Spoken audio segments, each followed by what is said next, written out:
কথা বলবে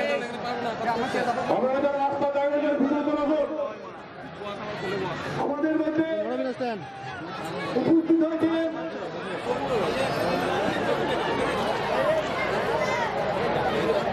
বরণ করে নেবেন হাউসগ্রাম 1 নম্বর ব্লকে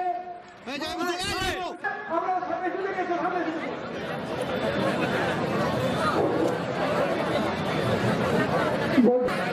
আপনার আর কিছুক্ষণের মধ্যে ঢুকে বলছে আপনারা ধৈর্য ধরে বসুন আমার মঞ্চের পেছনে আমি লক্ষ্য করলাম মঞ্চের পেছনে প্রচুর মানুষ তুমি বললে আমি চৌকিদার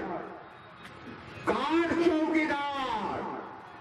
উনি বললেন আমি চোরেদের চৌকিদার আমি মানুষের চৌকিদার নয় আমি চোরেদের চৌকিদার মোদীর সরকার নয় বেঈমানের সরকার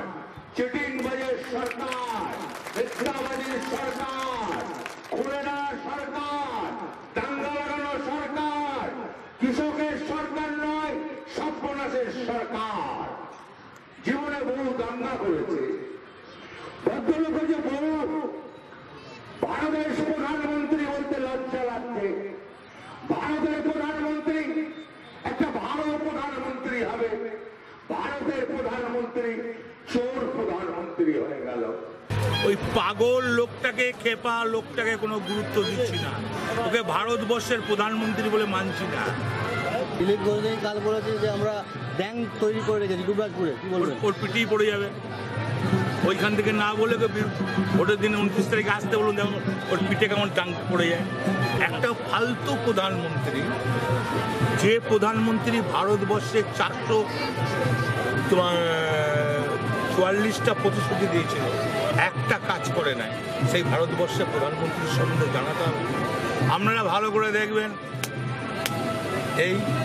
আর আগে বলতো বাজপেয়ী সরকার এখন বলছে মোদী সরকার এখন বলছে কি বলছে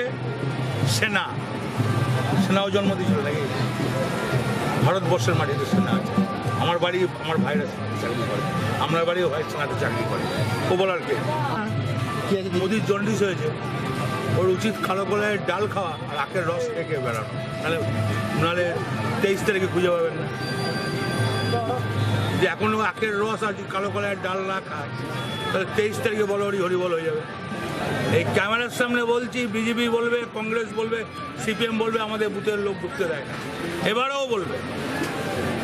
ওদের লোক না নামে কি ওদেরকে সাহায্য করবেন ঢুকতে হ্যাঁ যদি বলে এখানে আমার এখানকার ব্লক প্রেসিডেন্ট যায় তাহলে যদি বলে ভাই আমাদের এজেন্ট বসিয়ে দাও বসিয়ে দাও